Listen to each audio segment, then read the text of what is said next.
Oh, blimey. We're in for a good one this week, boys. I just watched Fast and Furious Presents Hobbs Shaw last night. I thought I'd do another quick review like I have of Toy Story, Spider-Man, etc. Apologies if I sound a bit ill. I think my voice is slowly going, but hopefully it's okay to listen to. But yeah, I thought I'd talk about the film a bit, unedited and unscripted. I do have some few points to talk about, but not a lot. Let me preface this review actually by saying that I haven't really watched a lot of Fast and Furious movies. I've watched, I think, the first two.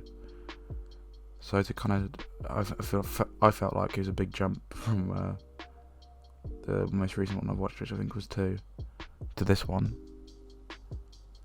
To go from cars and whatever to explosions and fights and etc. But again, that means I didn't really know the characters, so excuse kind of a bit of ignorance on my part. And maybe that means why I didn't enjoy it as much, which is fair enough, I guess. And it's a lot of people like these films. And I was quite surprised by the turnout as well, to be honest with you. But yeah, I'll talk about the film actually now. So I will spoil this film if you care. Don't know if you will, but I'm going to talk about spoilers, I guess. I think anyway. I can't really remember it, to be honest. It was quite forgettable, if I'm honest, because it's about 2 hours of just non-stop action, which sounds good, doesn't it? But after about 5, you get a bit bored. 5 minutes, not 5 hours. Let me actually just check the runtime, because it did. I thought the film was going to end at I guess the hour and a half mark. But then there's another half an hour. 2 hours 16 minutes. So I guess at 1 hour 45, I thought, okay, this is the end then. And then it didn't. I was like, oh my goodness. It does drag quite a bit. And with action, they kind of sacrifice a bit of substance, a bit of I wouldn't say style over what am I saying? I wouldn't say style over substance, but I do sacrifice a lot of actual storytelling for explosions. And with this kind of style over substance, they kind of forget about continuity as well. There's quite a lot of scenes where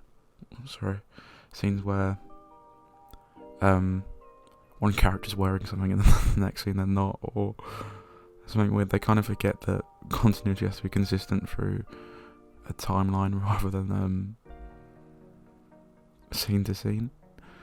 In the airport scene where they go through customs, The Rock has a mustache for about 2 seconds, and then he gets on the plane and he doesn't have a mustache. And then the final fight scene, it's really dark, and then it gets really bright, and then it starts raining, even though the sky is really clear. And then The Rock has his shirt off, and then they get on a truck and he has his shirt back on again. It's just a bit like they didn't give a shit. They knew this would make a lot of money, so they're just like, yeah, you know what, we've got The Rock and Jason Statham, so this can get loads of money. I did feel like that throughout. And then there's strange cameos from like Kevin Hart and Ryan Reynolds, which aren't particularly funny, because a lot of their comedy is just loud and obnoxious equals funny. That's one of my gripes with Deadpool, really. I don't really understand the hype around Deadpool. I don't hate it, don't get me wrong, but it just isn't really for me, I don't think. Same with this movie, really. If you liked it, I wouldn't really blame you, because it is just, you can just have your eyes glaze over and just look at nothing for 2 hours, and it could be somewhat enjoyable. And there is some alright cinematography. Is a bit much, but there are some cool slow-mo stuff which is kind of a cliche to action films nowadays. But the cinematography is weird actually, because it's literally never static. It's always rotating or zooming or panning. It's never still, and it's just really actually quite hard to watch sometimes. I'll get onto the characters now, because obviously I didn't really know the characters at all. I didn't know them at all actually. But they just feel like The Rock and Jason Statham rather than actual characters. They don't really have a lot of depth as characters. They just seem to me to have basically they're big scary men who can fight, and they don't like each other. That's kind of their character traits. And in scenes where it's just them two kind of bickering, I just found it so boring and so uninteresting. I don't think that either of them can really carry a scene together. There wasn't really a lot of chemistry either. And yeah, those scenes were just really, really boring, and really, I was just like, come on. The scene on the airplane lasted for about 7 minutes. And then Kevin Hart came in and it lasted even longer. And there's kind of weird pacing in that way, because it's just constant action and there's a scene of dialogue for 7 minutes. And they do that quite often actually. Another thing that kind of confused me a lot is the kind of transitions. A character would say something and then another character would be like, oh yeah, I know a guy, or something like that, and some kind of oversaturated stock footage accompanied to some kind of like relevant hip-hop track and a title card, which I don't understand why films need title cards all the time. It's just for audience members who don't understand, I guess. But literally every film does it nowadays. It's frustrating to watch. You know what, I will edit an example of one of these edits just so you can see how stupid they are. They're just constant like wipes, etc, etc. You know what, man? I'm kind of hungry. Don't worry, I'll adjust the place. I'll be inside of my closet's a bunch of dead bodies and shit. Niggas said it, I'm cursed, cause I go to church. But yeah, I think Dwayne Johnson, I don't understand really. Obviously he's a hard worker, don't beat me up please. But I don't understand why he's always the front man of these films. I don't think he can really carry a film. He hasn't really got the charisma or the kind of props to kind of run this film. Whenever they were doing stuff or whenever they were trying to act cool, I was just like, both of these guys are just really lame. They're just not cool guys. Really boring, kind of just dweebs, just massive nerds. And I felt this especially with Dwayne "The Rock" Johnson. Obviously he's likeable because he's a cool dude, but it's just a bit like, that's not a character, that's Dwayne "The Rock" Johnson. Like every single film he does is just him. It's not really a character the majority of the time. To be fair, I haven't seen a lot of them, but just for some context for the next part of this video, I recorded this at like 1 AM when I was really tired. And it might be why I sound a bit delirious. But I thought it was alright, so I put it in anyway. So I hope you enjoy, but take it with a pinch of salt. I've decided to do a tier list. And because I've been talking so much about Dwayne "The Rock" Johnson in this review, I thought I have no choice but to do a Dwayne "The Rock" Johnson tier list. And these are all the films, I think, of what I've seen. So I'm going to go, some of them are in here twice for some reason, but we'll just forget I did that. I definitely didn't muck up. So I've got some rankings here. I've got best, good, meh, bad, and poo-poo. So I'm going to put them in. As I said, some of them are in twice. But I'll start this left to right until I run out of films. I think it's like 7 here. I haven't seen a lot of Dwayne "The Rock" Johnson's oeuvre. I think that's how you use that word. So I'm gonna let's start with a classic, Race to Witch Mountain. Wow. And this one, Dwayne "The Rock" Johnson has hair, so it already goes up a ranking just for that. And it's got the girl from Bridge to Terabithia in it, so you know it slaps. So I have no other choice but to race to put. Oh, I can't speak. To put Race to Witch Mountain in good. I literally have no other choice. Sorry. Oh, another. Wow. Classic after classic. Yeah. Moana. Good film.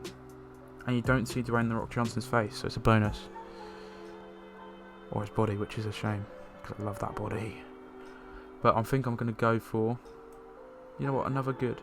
I've been a bit lenient at the moment, so I'm gonna be a bit more savage. I think a bit harsh. Planet 51. Oh wow, this one is a classic. It's tough as well because it's so shit. But I think I'm swaying between bad and poo-poo, maybe even meh. No, can't be meh. I think I'm gonna go bad. I'm gonna go bad. It's a bad film. Sorry, Dwayne. It's not your best work. Oh, but blimey, mimey. Central Intelligence. Now this is it's a heart rock film. I'm sure if you've seen it, you couldn't stop laughing. So yeah, it's not good. It's not good. It's a poo-poo for me. Sorry, Kevin and Dwayne. It's a poo-poo. Oh look, now we've got Jumanji. Now this is a good film. Genuinely, actually being serious now, I actually didn't hate this film. I thought it was alright. It was alright. It was only alright though, so I'm gonna have to give it a meh. Sorry guys. Jumanji is a meh. Oh, now we're talking. Baywatch. Blooming classic, this one. It's got Zac Efron in it as well, so you know it's good. And it's got a really good soundtrack. Just really can't stop listening to it. All the hip hop beats and hits and the dubsteps. You know what this gets? This gets a. Oh, I almost said good, but no. This gets a meh. I don't know, because Jumanji is quite a bit better than Baywatch. Does it get bad? No, I'm gonna stick. Oh wow! I've just seen what's next. Sorry. Hobbs Shaw. We just watched that, so it's fresh in my memory, even though I've forgotten it all. I didn't even watch it a few hours ago, but I've just literally, it's that forgettable. I wish there was a poo, but this gets a poo. Sorry, Fast and Furious fans. I hope no one's a massive fan of The Rock, but after this film, if you've seen this film, you would be. Tooth Fairy, ladies and gentlemen. Quite possibly the best film ever made. Who doesn't want to see Dwayne "The Rock" Johnson in a tutu with fairy wings? Because I could watch that all week. This is actually the film they show you before you become a filmmaker. You cannot even think about touching a camera if you haven't seen this film. A cinematic classic. I think Tarantino once said that this is the film that kind of inspired him to start writing. I think this film actually was the book that inspired Goodfellas, actually. A bit of trivia for you there. And yeah, it is no other choice. You know what? Let's put 2 in best. It's so nice. We play it twice, and I could easily watch this all day long. And you know what? If you want me to make a video on Tooth Fairy, I'll do it. I'll watch it. I'll watch it for a whole week non-stop. How about that? If this video gets 50 likes, which it won't, I'll watch this video literally non-stop for a whole. What's reasonable? A whole 48 hours. Genuinely, I'll live stream it all. Tooth Fairy for 48 hours. If I get 50 likes, that is just outrageous. If that happens, then I'll eat my hat. I'll also do that on live stream. But yeah, Tooth Fairy is bloody good. I might just watch it for 40 hours just for fun. I might not even live stream it, but there we go. We're going for Tooth Fairy best twice. Good. We've got Race to Witch Mountain and Moana, both good films. Obviously, this is all subjective to The Rock. In no way am I saying that that this is a good film. Obviously, this is the best film ever. But Meh, we've got Jumanji and Baywatch. Bad, Planet 51. I can't even remember the film title, so you know it's good. Poo Poo, Hobbs Shaw, and Central Intelligence. And you know what? Can I make a new? Is this how you do it? No. Okay. Never mind. Yeah, but that concludes my tier list. I hope you enjoyed. Now back to the usually scheduled content. But yeah, I'll get onto a letterboxd rating actually. I should have mentioned it at the beginning, but if you didn't know, I usually do a letterboxd rating. That's not because I believe in rating films out of 5 or whatever. It's just because I have this app and I like tracking my films, so I do it all the time. But for Hobbs and Shaw, I gave it a 1.5 out of 5, which may be a bit harsh, to be honest, but I literally actually just watched The Shining for the first time before I went to the cinema, so I kind of watched a really good film followed by this, so it kind of overshadowed it a bit. I'll talk a bit about the villain as well, Idris Elba. Obviously Idris Elba is a good actor and I actually quite like Idris Elba and he's fine in this, but the motivation is just similar to literally every other film coming out at the moment, of just like a high-tech guy who wants to run the world with his evolution or whatever, and he's kind of consistent now for the last 4 years of action movies. So yeah, it was quite uninteresting, to be honest.